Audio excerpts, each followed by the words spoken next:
सभी को नमस्कार। सनातन संस्था और हिंदू जनजागृति समिति की ओर से ऑनलाइन सत्संगों की श्रृंखला हम ले रहे हैं। ये जो सब सत्संग चल रहे हैं, इसमें जो भी ज्ञान हमें प्राप्त हो रहा है, तो ये सारा ज्ञान हमें सनातन संस्था के जो संस्थापक है, परात्पर गुरु डॉक्टर जयंत अठवले जी, इन्होंने अध्यात्म के ऊपर जो भी संशोधन किया है, अभ्यास किया है, उसी के कारण ही मिल रहा है। उनके मन में जो ये तड़प है, लगन है कि सभी लोगों तक हमारा जो हिंदू धर्म है, उसकी महानता है, वो पहुंचनी चाहिए और उसके कारण सभी जीव आदर्श आनंदी जीवन जी सके। और बच्चों, आप सभी भी इस बाल संस्कार वर्ग में जब भी हम जो भी बातें बताते हैं, वो आचरण में आप लाते हो, तो आपको भी उससे आनंद होता है ना। तो इसी तरीके से हम करते रहेंगे तो हमारा पूरा जीवन आदर्श आनंदी ऐसे बन सकता है। चलिए फिर अब आज का हमारा वर्ग हम आरंभ करते हैं। सनातन संस्था के श्रद्धा स्रोत परम पूज्य भक्तराज महाराज तथा संस्थापक परात्पर गुरु डॉक्टर जयंत अठवले जी के चरणों में वंदन कर हम आज का हमारा बाल संस्कार वर्ग आरंभ करते हैं। अब हम भगवान श्री गणेश जी के चरणों में प्रार्थना करेंगे। बाल मित्रों, प्रार्थना से हमें भगवान की शक्ति मिलती है और हम जो भी कार्य करने वाले होते हैं तो वो निर्विघ्नता से अच्छे से हो सकता है। इसलिए कोई भी कार्य करने से पूर्व हमें प्रार्थना करनी चाहिए। चलो फिर अब अपने हाथ जोड़कर आंखें बंद करके और भगवान श्री गणेश जी का रूप आंखों के सामने लाकर हम ये प्रार्थना कहेंगे। हे श्री गणेश जी, आपकी ही कृपा से इस बाल संस्कार वर्ग में सहभागी होने का अवसर हमें मिला है। हम आपकी शरण में आए हैं। हे श्री गणराया, इस संस्कार वर्ग में जो भी सूत्र हमें बताने वाले हैं, वे सारे सूत्र हमारे समझ में आने दीजिए और उसके अनुसार आचरण करने के लिए आप ही हमें बुद्धि, शक्ति एवं क्षमता दीजिए। ऐसी आपके श्री चरणों में शरणागत भाव से प्रार्थना है।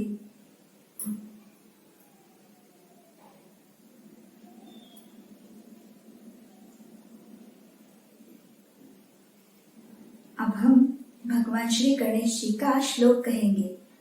सभी बच्चे भी मेरे साथ ये श्लोक कहेंगे। वक्रतुंड महाकाय सूर्यकोटि समप्रभ निर्विघ्नं कुरु मे देव सर्वकार्येषु सर्वदा।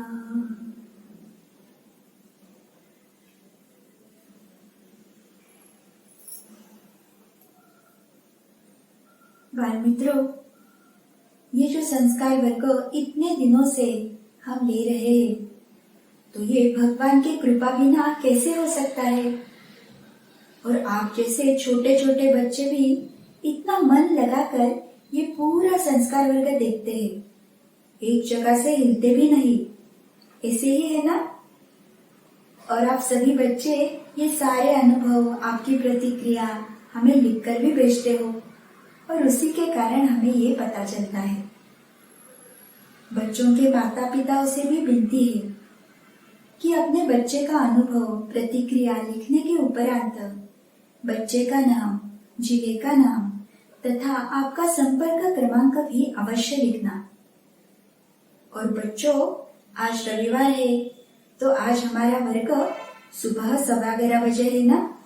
तो ऐसे ही अब प्रत्येक रविवार को हमारा वर्ग सुबह ही रहेगा।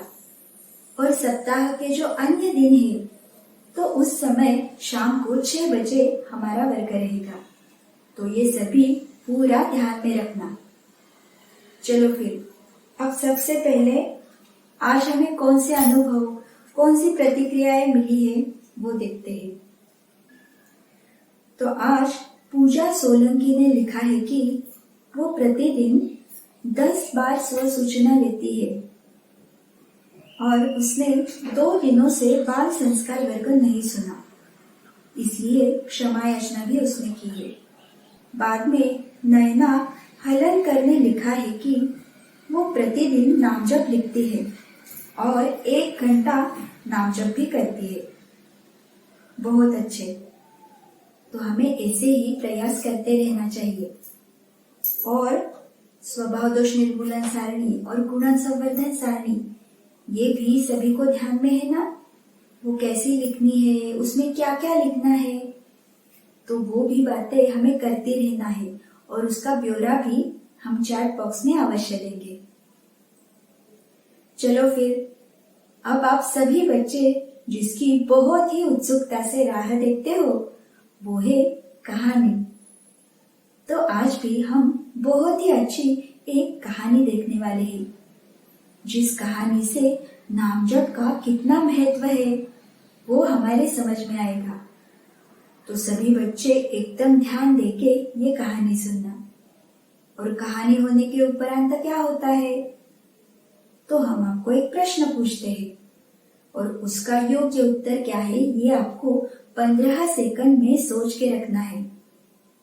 इसे करने से क्या होता है, तो आपका कहानी में कितना ध्यान है ये आपको ही पता चलेगा और आपकी जो प्रतिभा है वो सुधरने का एक सुअवसर आप सभी बच्चों को मिलेगा। ठीक है ना। चलिए फिर अब आज की हमारी कहानी आरंभ करते हैं। बाल मित्रों, आज हम नाम का आश्रय ये कथा देखने वाले हैं। बच्चों, आप सभी तो जानते हो कि हमारे प्रिय भगवान श्री कृष्ण जी का जन्म द्वापर युग में मथुरा में हुआ था। उस समय मथुरा और उसके आसपास के जो भी सारे गांव थे, तो उन्हें ब्रजभूमि ऐसे कहते थे। और भगवान श्री कृष्ण जी इसी ब्रजभूमि के वृंदावन में रहते थे। उनकी जो भी सारे बाल लीलाएं हुई थी, तो वो इसी वृंदावन की भूमि में ही हुई है। उस समय और आज भी भगवान श्री कृष्ण जी को वृंदावन में मिश्री माखन का भोग चढ़ाया जाता है। भगवान श्री कृष्ण जी वृंदावन में ही बड़े हुए। उस समय मथुरा में दूध, दही, माखन ये सभी चीजें दी जाती थी। और ये सब जो ब्रज के अन्य गांव थे, जैसे वृंदावन, गोकुल, महागांव, तो इन सभी गांवों में से ये दूध, दही और माखन लेकर गोपियां मथुरा में जाती थी। परंतु मथुरा और वृंदावन, इनके बीच थी यमुना नदी। इसलिए मथुरा में जाने के लिए नाव का सहारा सभी को लेना पड़ता था। उस समय वृंदावन में दूध, दही इनकी नदियां बहती थी। इतना बहुत बड़े प्रमाण में दूध और दही मिलता था। तो ऐसे ही वृंदावन में एक गोपी थी। वो गोपी भी प्रतिदिन मथुरा में जाती थी और अपना जो अच्छा अच्छा मधुर दूध, दही, माखन ये सभी वो वहां पे लेकर आती थी।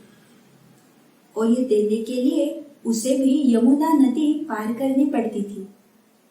और फिर जो नाविक था, तो उसे उसका मूल्य भी उसे देना पड़ता था।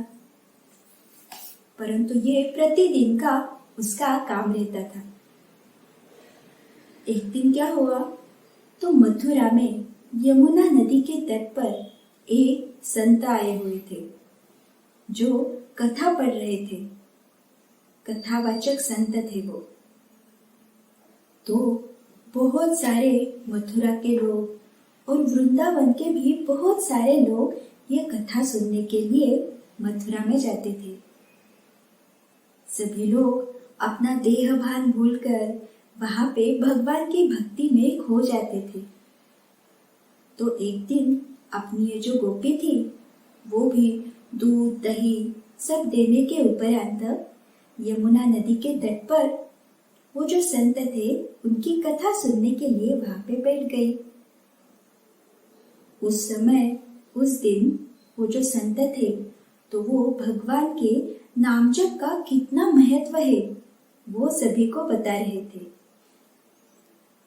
तो ये गोपी भी वहां पे बैठकर पूरा ध्यान देकर ये सारी बातें सुनने लगी। वो संत अपनी कथा में कहने लगे कि इस पूरे संसार में नाम जप का बहुत ही महत्व है। नामस्मरण करने से हमें भगवान का सहाय मिलता है। हम किसी भी संकट का सामना कर सकते हैं। और अगर हमें ये जो भव सागर है ये पार कराना है तो हमें नाम जप का ही आधार लेना पड़ेगा। यदि हम नाम जप करेंगे तो ही केवल हम ये भव सागर पार कर सकते हैं। नाम जप में बहुत ही शक्ति है। उससे बड़े बड़े संकट दूर हो जाते हैं। और आगे ये संत कहने लगे, आप सभी को ये कहावत भी पता होगी, राम से बड़ा राम का नाम। तो इस वचन से ही राम नाम का यानी किसी भी नामस्मरण का कितना महत्व है ये आपके ध्यान में आएगा। उसके उपरांत उन्होंने गोस्वामी तुलसीदास जी का भी एक वचन बताया, कलियुग केवल नाम आधारा, सुमिर सुमिर नर उतर ही पारा। तो इन दोनों वचनों से नाम की कितना महत्व है, नाम जप का कितना महात्म्य है, ये आप सभी के ध्यान में आया होगा। भगवान के नाम में इतनी शक्ति है कि वो संसार के अन्य कोई भी वस्तु में बिल्कुल नहीं है। इसलिए यदि आपको भव सागर पार करना है तो नाम जप को बिल्कुल नहीं छोड़ना। तो ऐसा ये सुश्राव्य कथन सुनने के उपरांत सभी गोप गोपी अपने अपने घर लौट गए। अगले दिन फिर से वो जो गोपी थी तो वो दूध दही बेचने के लिए मथुरा में जाने के लिए निकली। बीच में यमुना नदी आ गई। तो फिर उसे कल संत ने जो भी बातें बताई थी उसका स्मरण हुआ। वो मन ही मन सोचने लगी, हमें कल संतों ने वो जो महात्मा थे उन्होंने बहुत ही अच्छी सीख सिखाई है। यदि भगवान का नाम लेकर इतना बड़ा भवसागर हम पार कर सकते हैं तो ये सर्वसाधारण यमुना जी तो हम आराम से पार कर सकते हैं। संतों ने जो भी नाम जप का महिमा बताया था तो उस नाम पर उस गोपी की पूरी श्रद्धा थी, अटूट श्रद्धा थी। और फिर वो यमुना नदी की ओर बढ़ गई और उसने पूरी श्रद्धा से प्रार्थना करने के उपरांत नाम जप मन में करते करते हुए उसने अपना पहला चरण यमुना नदी के पानी पर रखा और मानो उसे ऐसे लगा कि उसने भूमि पर ही पैर रखा है।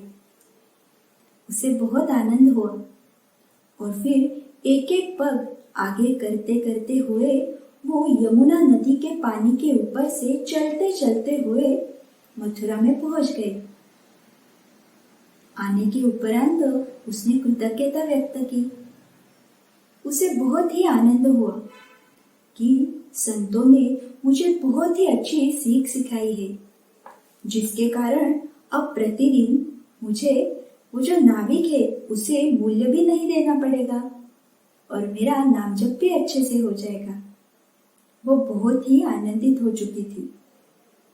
और फिर क्या, प्रतिदिन वो ऐसे ही यमुना नदी के पानी पर चलते चलते वृंदावन जाती थी और वृंदावन से वापस मथुरा आती थी।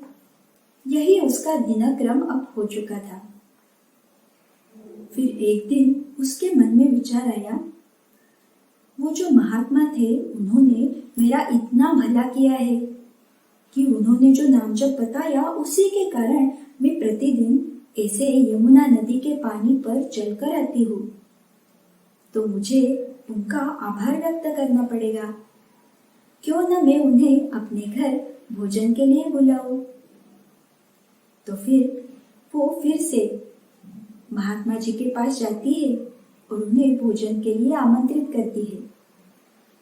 वो महात्मा जी, वो संत भी तैयार होते हैं।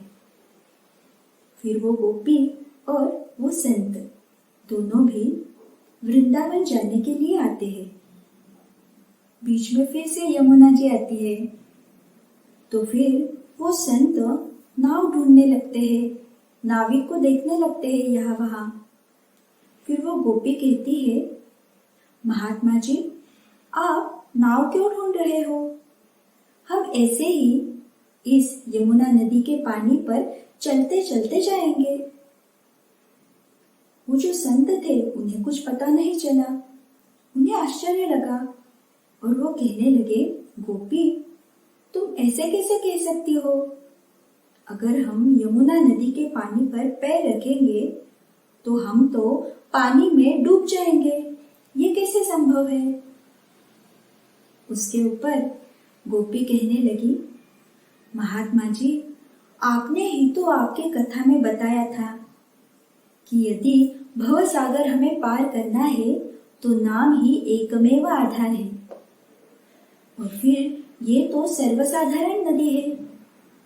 हम अगर नाम जप करते हुए इस नदी के ऊपर से चलेंगे तो ये नदी भी हम आसानी से पार कर सकते हैं।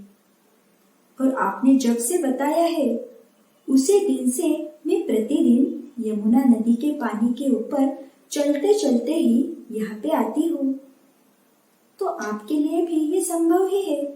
चलिए हम दोनों ऐसे ही जाते हैं। ये सभी बातें सुनने के उपरांत महात्मा जी को अभी भी उस पर विश्वास नहीं था।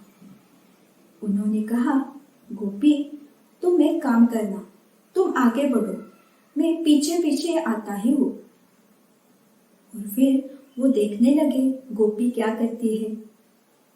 तो गोपी ने पूरी श्रद्धा से यमुना नदी के पानी पर पैर रखा और वो आसानी से जैसे भूमि पर ही वो चल रही है, ऐसे करते करते वो पहुंच भी गई। अब यहाँ पे संतों की बारी थी।